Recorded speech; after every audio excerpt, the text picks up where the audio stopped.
We're glad you're here. You've entered the world according to Jackie Simmons. And this time, you're going to be entering a very, very different world. Sometimes I get to make friends with people who are very much in a different world than I live in. And so while I'm over here taming elephants and training ballparks and all of those things, Robin is winning hearts and singing songs and in her own very special way, changing the world. So welcome to the world according to Robin O'Donovan. And Robin, your mic is under your control. So if you can unmute yourself and join the conversation. Thank you so much, Jackie. I am so excited to be here with you. Thank you. You're welcome. So I have moved up my volume on my end. So just do a sound check. Say something again. Check, check. How's it sounding? That's better. Okay. All right. Perfect. So it was on my end. You're good. All right. So Robin, I'm excited to see you. It's been a while. We've been kind of, running into each other at these meetings, and we had a lovely talk this week, and I'm so excited to talk with you today, Jackie. Me too. Okay, so let's get started and jump right in. For the people who do not know you, please take us into the world according to Robin O'Donovan and tell us about you. Sure, thank you. I am a professional singer-songwriter. I have been writing and playing songs on the piano since I was 3, and it's all I ever wanted to do. But, sometimes life gets in the way, and I ended up spending, about 20 years of my professional life just working other jobs, just not really listening to my heart entirely as far as what I was called to do. And what I found is that when you do that, it's only going to last for a certain amount of time before the universe just kicks you out of bed, just kicks you off the cliff. So that happened to me kind of in stages. I have gone through sort of my own health overhaul, gone through just a mental mindset overhaul, gone through a lot of emotional work that tied back to a traumatic childhood that I went through, just kind of unfolding like a flower, just kind of awakening over the last several years. And finally, the universe, I guess, was like, you're doing great work. You need that final kick.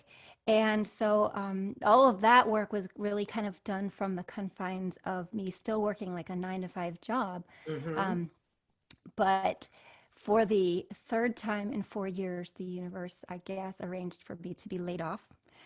And that day, the third time, I walked out in the parking lot with my box of stuff, and I put my box of stuff in the car, and I threw my hands up, and I said, I get it, I hear you. I am supposed to do my music. Like I've been asking for years, please show me a way to do my music. And it just was finally being answered. So after I got laid off, I was like, okay, and I kind of buckled down trying to find some part-time jobs or some, entrepreneurship endeavors to support that. And then my husband got laid off. And we were looking at each other like he said, you know what? I could go and get another job and we can keep on this, 9 to 5 and barely seeing the kids every day. And, 2 weeks of vacation a year, whatever. He goes, or we can sell it all and take your music on the road and restart your music career once and for all. And just take at least a year off and just see what happens. So that's what we did.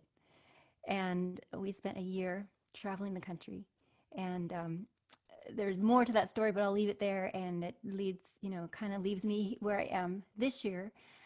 Really, that experience was the catalyst for me to be able to finally drop into who I really am and understand who I am and what I am here to do. And now I am here to guide others to discover that for themselves. I'm laughing. I'm going, how many kids do you have? 2. Being on the road for a year with, yes. And how old were these kids? They're 10 and 12, and our Boston Terrier was along for the ride too. Okay. We will call that a cathartic experience, just to listen to you talk about being on the road for a year with a 10-year-old, a 12-year-old, and a Boston Terrier. Yes. Oh my God. Okay. It So, was a blast. They're very, they loved it. They loved it. And oh, they yeah. they excelled in virtual school. They made so many friends. There are a lot of families living full time in their RVs, or traveling, you believe it or not.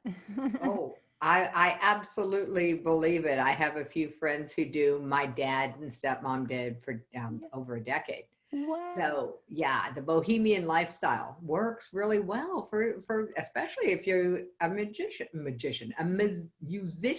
Yes. Yeah. I like to think of myself as a magician a little bit through my music. There you go. I'm sure musical magic. Magical music. I guess it works either way. Yeah. So, Robin, you took a year and said, okay, universe, if you want me to be unemployed, I will be unemployed to the best possible use. Yes. What a great, great story for people going through this period of time Yes. where the opportunities are abundant and many people are not able to just throw their hands up and say, okay, I get it. I'm supposed to Right. go pursue my life purpose. Right. Right. I So, mean, we're going through enough fearful times right now that, I mean, I'm, there's enough to be alarmed at right now, is my point, that I would imagine, and I can really empathize with this, that it would be very difficult for people to even get that far to quiet themselves enough to look inward. And so I get that. so that's a good question. When you were standing in the parking lot, putting your boxes in the car for the third time in 4 years and throwing your hand, you were not looking inward. I'm, Wow. But yeah, you had I don't spent the know. time looking inward, I had getting ready. exactly. I had spent the time in the years before that, like I said, Yeah. overhauling my physical health, my mental health, my emotional health, and it was like time for this one last piece.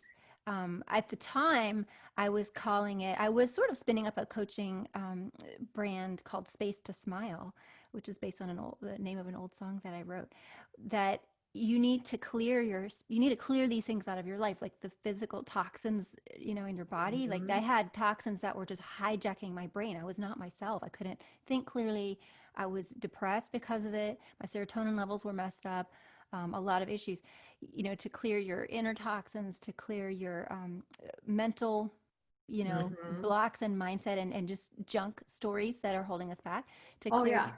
yeah, to clear your emotional blocks, just, things that keep coming up that affect your behavior, that's based on trauma from your Mhm. past. You just don't need to dwell there anymore, but very hard to work through.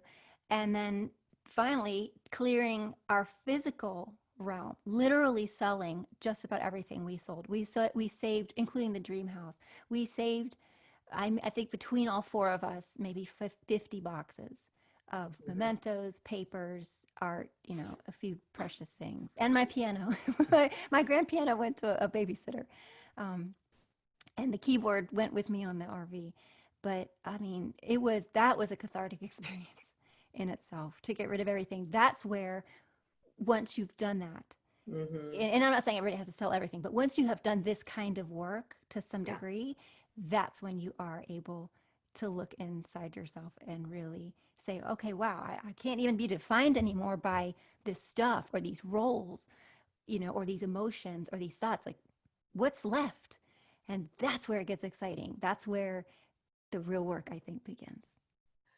All right. So you're on the road, two kids, a dog, a husband. Where did your music take you? Wait, where did you start from? Where was the dream house that you sold? In Gainesville, Florida. Oh, cool. Okay. So down in my neck of the woods. Mhm. So cool. So you started out in Florida. Where did you go next? From there, we sold our house, and then we had the money to buy the RV. So we went to my husband's parents' house in Mobile, and that's where we ended up buying the RV. Was in that state, Mhm. and outfitting it. They luckily have a big property, so we had plenty of room to kind of spread out and do the work. We outfitted it for off-grid living, so we didn't just buy an RV and then hit the road. We actually spent about 2-3 months outfitting it. With solar and just better water system and a whole bunch of stuff, and just really like painting it and just like putting custom furniture and making it look like home. It was really fun.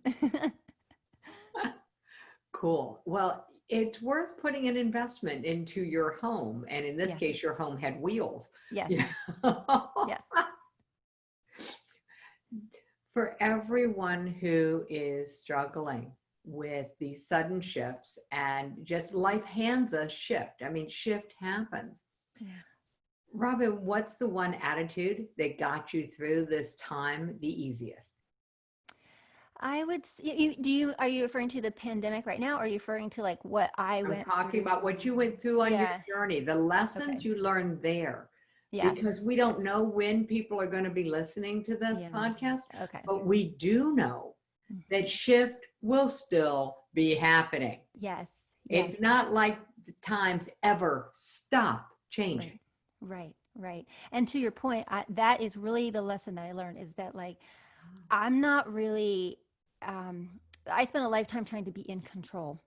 Mm. And it was once I let go and surrendered and said, okay, God, spirit, the universe, my soul, to me, they're all one.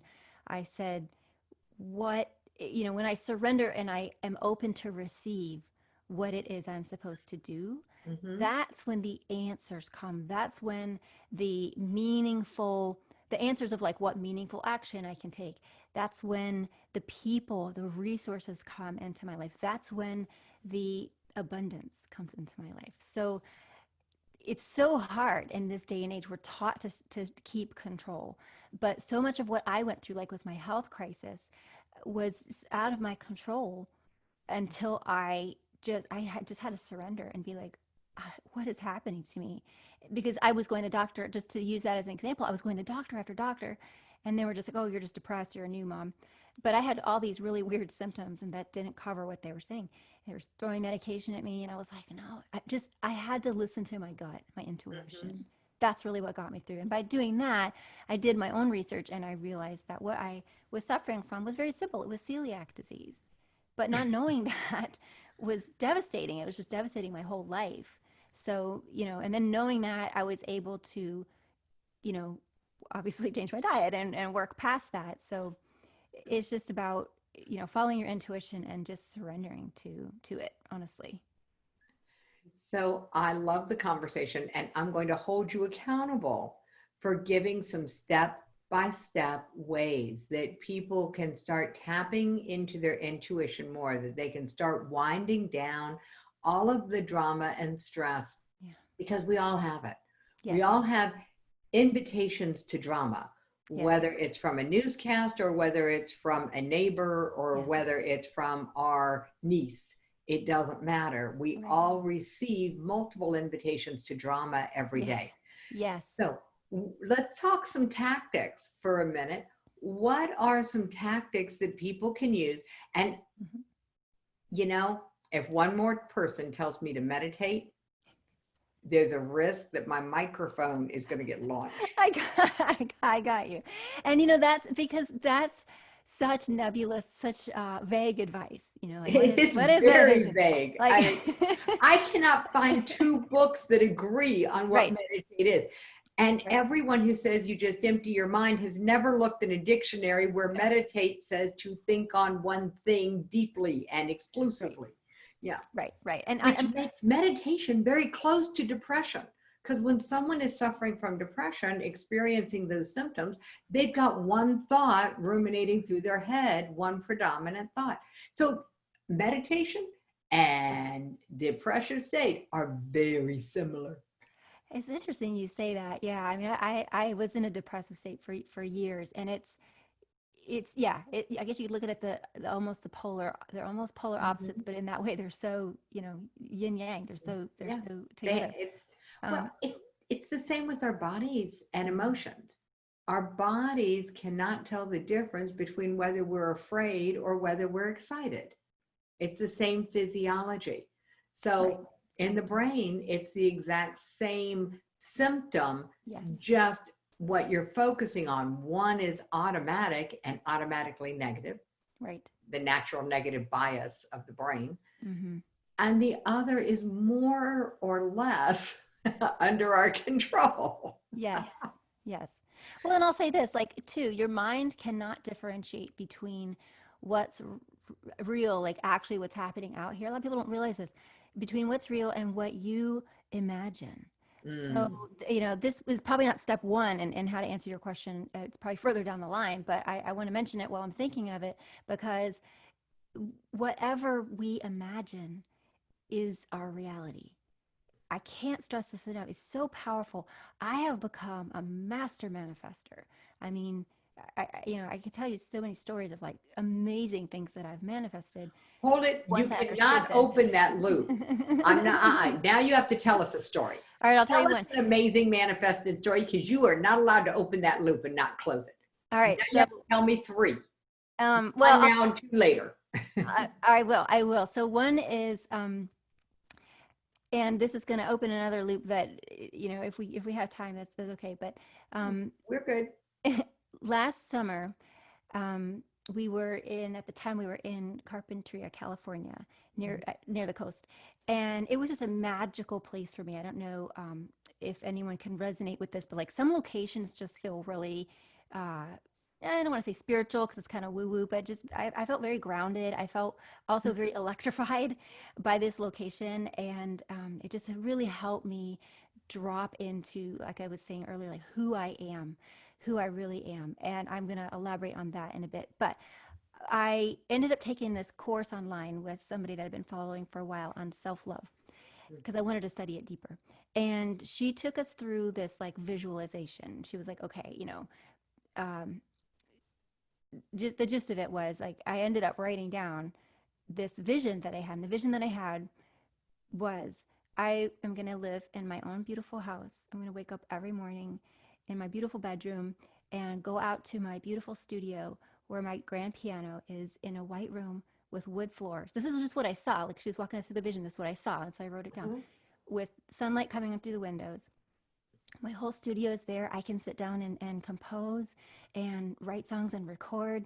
And I have this beautiful group of friends, new friends, because in the process of getting rid of, I would just say this is a footnote, in the process of getting rid of everything, a lot of people look at you like you have 3 heads.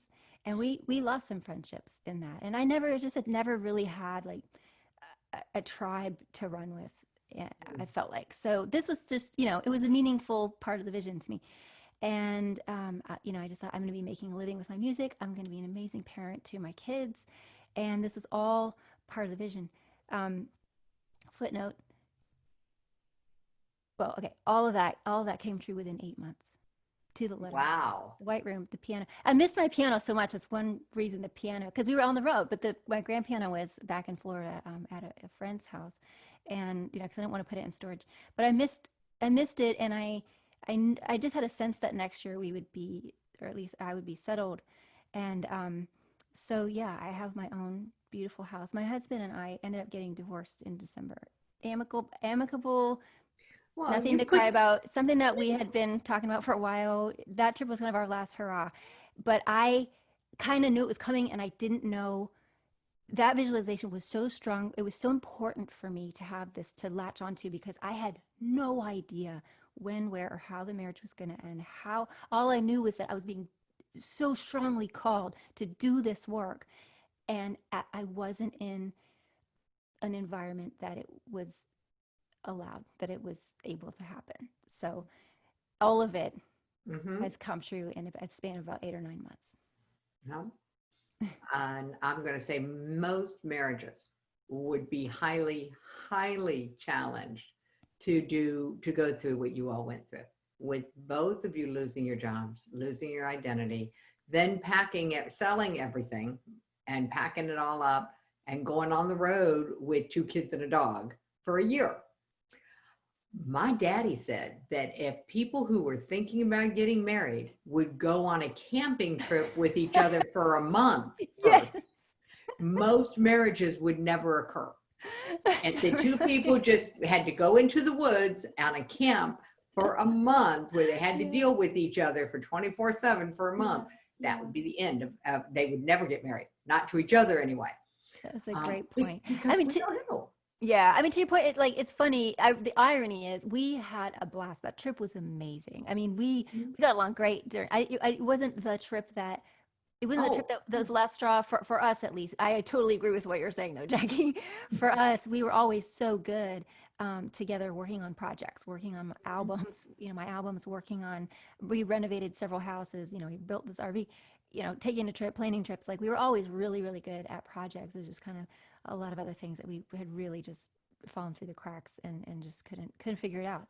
So yeah, I'm very blessed that I was able to take the trip and grow from it the way that I was, and that I still keep the power of that visualization coming through for me. Anytime I get frustrated, like, oh, I'm trying to manifest this or that, the other, and it's not happening, I just go, I have a journal too. I have a journal that I keep, evidence in of coming true. And I just read it sometimes and I'm like, wow, all right. I am so powerful.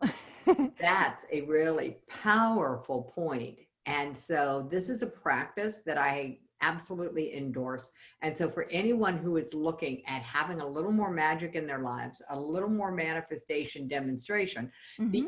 easy thing to do is just start writing down all of the things that have already happened that come under that heading.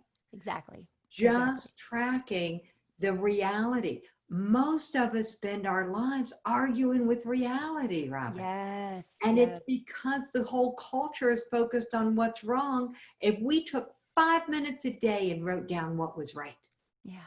we'd have a different life in 30 days. I'm Yes. convinced. And here's why. You're absolutely right, Jackie. And here's why. Because when you do that, when you focus on all the wonderfulness, all the joy, when you focus on bringing joy into your life and I call it staying in your joy zone. Okay. And I strive to do that every day. It's why I just have gone to being a professional singer-songwriter, because that's what keeps, and why I was in search of this new tribe of friends, because they keep my frequency up. So we are like an electrical current, each one of us, and all of us as a collective. And as we, are depressed or anxious or angry or frustrated or disappointed, any of those kind of things, that's keeping our frequency very low. All Mm. right. It's keeping our buzz just kind of suppressed and low. When we are in joy, when we are having fun, when we're laughing, anything that brings us joy, bliss, happiness, make us feel like a kid again, any work, any hobby, any person, any experience that makes us feel that way, including music, that keeps our frequency high. And that is what attracts things to us. Then the universe is like, oh, you want these things? Well, that's just naturally flowing to you because you're in that frequency. But what it also does, it elevates the frequency of everybody, of the whole collective. Every time one person elevates their frequency, it elevates the frequency of like 1,700 other people. I got that from a book called Quantum Love. There we go. 1,700 other people. Yes. Well, now we know why I'm seeing such amazing shifts happening in the world, as one Yes. person at a time is Yes. starting to embrace a practice that gives them a chance to focus on their joy. Yes. What Yes. an amazing shift. 1,700, that's a lot of people. You know, I know. I have maybe impacted that many through my summits and my speaking, Sure. since I do a lot of that, especially Yeah. the interviews. But I'm going, wow, 1,700 people just Just because but I focus. just by focusing on having your frequency high. That goes for all of us. So, for me, when I walk, in the grocery store, in the street, in the airport, like wherever, like I smile at people, but even if I'm not in the mood to do that or whatever, I focus on joy, even if I'm not smiling, like I'm just focus on just like being in my joy zone, because I know that that's literally physically radiating out to other people. And it's one way that I manifest pretty much whatever I want: the plane I want, the seat I want on a plane, parking spots, you know, a nice cashier, anything, absolutely anything, because I go out in the world with that frequency, expecting it to happen. That's the reality that I create. And that's what I want to share with everybody. That's why it may seem unrelated. I'm coming on here saying, oh, I help you discover and live your life's purpose. Well, Well, I'm going to let you prove something about this. Okay. I've got a question. It has puzzled me no end. yes. My guy is a parking space ninja. I mean, he pulls into the parking lot. the space arrives. Yep. And when he drives down the road, he is a red light magnet. And the lights turn yellow in his face, and he gets angry and aggravated. And I'm like, it works in parking lots. Can't you? Why is it not working when you're driving? Right. But it's such an amazing dissonance. I mean, the shift is like, are you the same person? Well, see, okay, so it's kind of a cyclical thing. So because he believes that, because he got good parking places, it led him to believe I'm really good at getting I'm the ninja, I'm the parking space ninja. I always get the good parking space. But then he started to get some yellow lights, some red lights every time. And he got the story, the tape going in his head. I always get the red lights. So it's just a matter of changing your story. And I say this all the time, even on my social media, like just change your story. I'll comment on somebody. If somebody's, griping about something, saying this never works out for me, I just say, change your story. Change your story. It's up to you. You can change it right this minute and you'll get different results. Yeah. Let's change some people's stories. Yes. Story changing 101, because this is what I want. What's the first step to someone changing their story? Recognizing that the story you have is not working for you. All right. So the red lights is a great example. So, I hit every red light. He's, probably thinking something like that. Oh, I always get caught. And just the fact of it's just the fact of hitting a red light, okay, getting to a red light and feeling anger, feeling conflict over it. Okay. When I get to a red light, I this is awful, but I generally, stop the car and whip out my phone. My phone's actually like on a little thing on the dashboard, but I just, check the music, or if it's really long, like I, check Instagram for 30 seconds. Like I never look at a red light like, I just look at it like a pause, or I just look around, like I look around and breathe and appreciate humanity. But I love red lights. I rarely ever get them. And I absolutely love them. I actually I'm teaching people how to build muscle memory for the emotional states that they want. Yes. Like when you get to a red traffic light, practice. Yes. Practice this state, or practice the emotional state that's going to use your muscle memory, pull yourself into that state. And I said, and if nothing else, it's going to make all the other cars around you look at you strange. It's going to be fun. My sister's a professional clown, my sister Jeannie. So how much fun. Yeah, I'm related to Pippi Jean, one of the famous clowns. And she got me to have a clown nose with me all the time for a long time. And I would just get to a red light and pop the nose on and just, I love that so much. I love it. I'd walk into networking events at the Chamber of Commerce wearing the clown nose. Yeah. That's awesome, Jackie. I believe it, knowing you. That's wonderful. It's called shift. If you're going to shift anyway, let's shift in the direction we want to go. Be happy. Like, have fun with it. I love that's exactly what I was saying earlier. You're doing you're just having fun with it, So so number one is like, just be conscious of the story that's not working for you anymore. Now, number two, very closely related, is don't beat yourself up for having had that story. Okay. So I want to teach everybody here in a hot minute how to drop into self-love. So first recognize the story, the tape, the reel in your mind, it's not working. Then say to yourself, thank you so much for trying to protect me. Thank you for looking out for me. Thank you for inventing that story. Because at the time, we thought that would work for us. We thought that would protect us, that would advance us, whatever. So thank you for inventing that. It's run its course. I no longer accept it anymore. It's not useful anymore. I no longer accept it. Let's write a new story. All right? So that's step 3. So step 2 is acknowledge and thank yourself.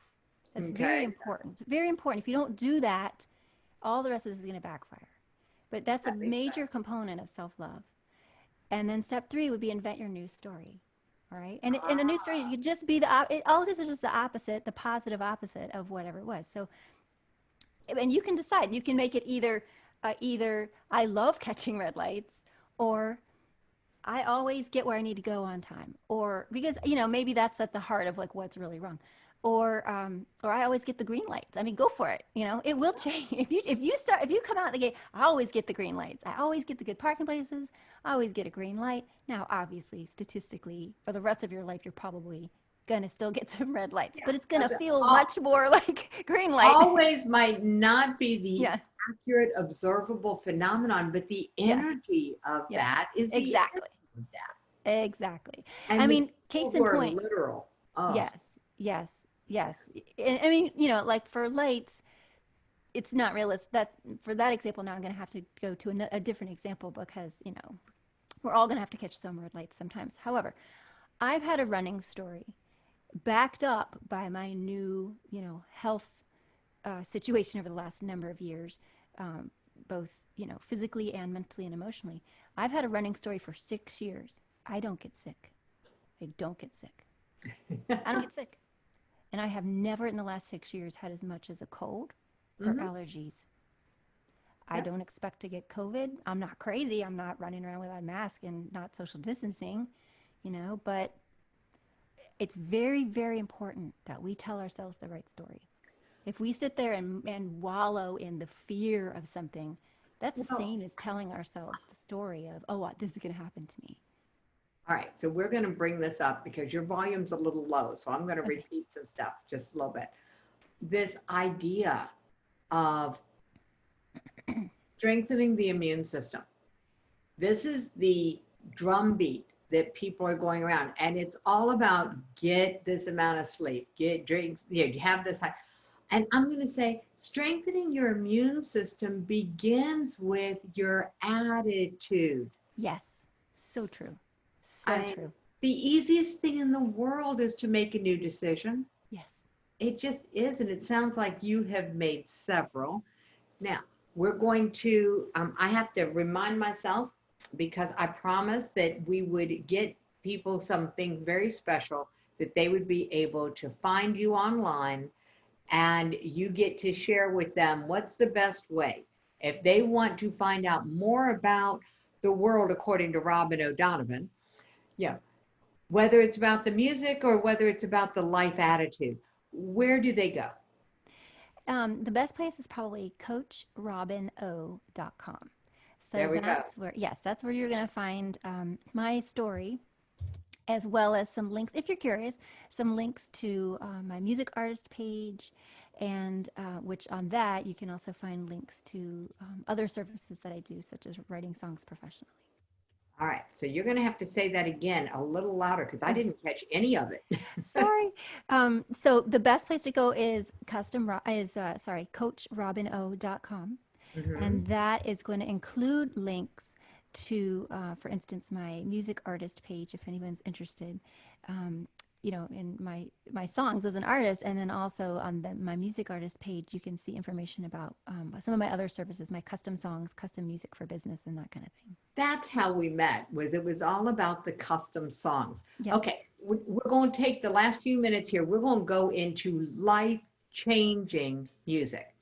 And so anyone listening who has had an experience with life-changing music, and if they were on my last summit, they got exposed to two songs that were life-changing for me. So I've got like my three life beyond the Beach Boys, yeah, because that's the era I grew up in. I've got three life-changing songs. And one of them is King of the Road, and that's got lots of funny stories with it. Yes. And then there were the two that I had on my summit. And thank God, um, my daughter, who was my tech, she got permission from Ray Stevens' organization to use his song, Take a Little Walk with Myself. And if anyone has Oh. never heard Ray Stevens, this is an attitude adjustment song. It was Mm. so much fun to have on the summit. Ah, And the other song for me that's life changing was in a John Wayne movie, not set in the Wild West, but set in Africa, where he was a big game capturer for zoos mm. all over the world. Mm. And Henry Mancini, who wrote some of the best movie music ever, did a little song called Baby Elephant Walk. Oh, And so we were playing that because I'm known as the elephant tamer. The yes, elephant in the room. And yes. I just love the song. So this is life-changing music. It is an attitude adjustment on what used to be an LP. You know, it's an attitude adjustment through the airwaves. For my guys, Mark, it's doo-wop. If I need to, if we need an attitude adjustment, it's doo-wop. It's street corner harmony. Nice. Oh, that's awesome. What you do for life-changing music is so unique. So how did you get into it? Tell people what it is and then say how'd you get into it? So I write custom songs, and there are a number of people doing this. I have a little bit of a different angle. I mean, I've started out doing custom songs, like, you know, if there was a wife, a friend of mine that wanted to thank her husband for standing by her during her illness. And she just wanted a really special way to thank him. So she and I got together, and she told me her story, and I wrote this beautiful song that, was as if she was singing to him. And I also arranged a video with it, with their photos, and they said it was like the most amazing gift ever. And I have I've done several of these. I have several quotes like that. What I'm into now, Jackie, is in my work with people, coaching people to discover and live their life purpose. So just really dig in and find who they are. I have an exercise where we end up writing your song. And it's not necessarily me writing the song. It's you're writing your own song. Whether you're a songwriter or musician or not, doesn't matter. But I empower you to write your own song, because there's just so many, we talked about cathartic elements earlier, so many cathartic, meaning like digging deep to really find your pain and dig it out. Like, don't let it be, a part of you anymore where it's just affecting your life. It's really not necessary. People think that's just necessary, and it's not. But more than that, you learn so much about yourself when you're called to do something outside of yourself that's artistic and creative. And I believe we're all here to create things. And I really love the mission of helping people create something where there was nothing before, or create something out of their pain, or create something out of their journey, out of their transformation, There we that go. is a souvenir. And they can always turn to that, just like I always turn to that envisioning exercise and go, look what I can manifest. Look at my power. We're going to manifest something together that's an artistic representation of your coming back home to yourself. And that's through a song. Oh, that's lovely. That's lovely. I love the idea that the journey gets immortalized. Yes. Yeah, Yes. in a song. Yes. And whether that song ever gets sung to someone else or not makes never mind, just like nobody else ever saw your vision. Exactly. Yeah, Exactly. that's a wonderful gift, Robin. It is. It's a wonderful gift for people to have someone who can hold their hand and walk with them step by step through that journey of self-knowledge and then immortalize it. Yes. Yes. Well, and I thank you. I mean, more than ever this past year or so, I consider even my own songs that I write as an artist and, record and release, like, I consider them divinely downloaded. I've really just started saying on social media, when I write a new song, I'm like, this song came to me today. The song was downloaded. The song was inspired to me today. I feel like they're just there outside of me, and in the right moment, I can grab it and pull it down and be the conduit for it. And that's how I feel about this journey of working with people. Your life purpose is always there. It's been there since you were born, since before you were born. It's why you came into this world. And it may not be just one, and it may change over time. And I also, take that journey with people, but that timeline, that path is there. It's there, and it's just a matter of, opening yourself up, surrendering to your truth. I mean, I'll just say it that way, and in doing so, this song, when I work with you, is going to come out of you, and you didn't even know it was there, but it's there, and it's beautiful. It's there and it's beautiful. That's a lovely way to view the world. And Robin, I think that if we could just make that contagious, so Yes. that people saw the other people that way. Yes. that it's already there and it's beautiful. Yes. That That's you're all. not Yes. broken. Yeah, no, no. And that's my mission.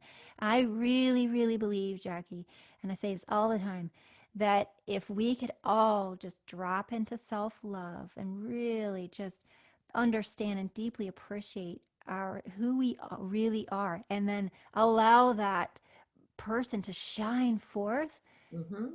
if we all did that this instant, the world would be a totally different place. There would be no room, no timeline anymore for fear, for any fear-based behavior, which includes, hatred and all the behaviors that go with that. And it just wouldn't exist anymore if we all could just live from this place of self-love instead of constantly denying who we are and trying to be something else. Looking for love in all the wrong places. Any place outside of my own skin qualifies. Exactly. Exactly. Yeah. Yeah.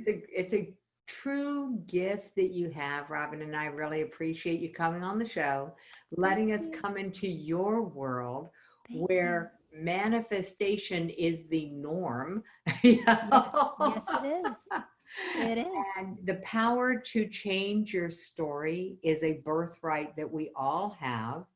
Absolutely. And I'll see if I can get my guy to buy into it. But he's a work in progress. He tells me not to give up on him. So we don't give up on anyone. This is the world according to Jackie Simmons. We've been playing today in the world according to Robin O'Donovan. And between the two of us, you've had a mindset magical moment that was set to music.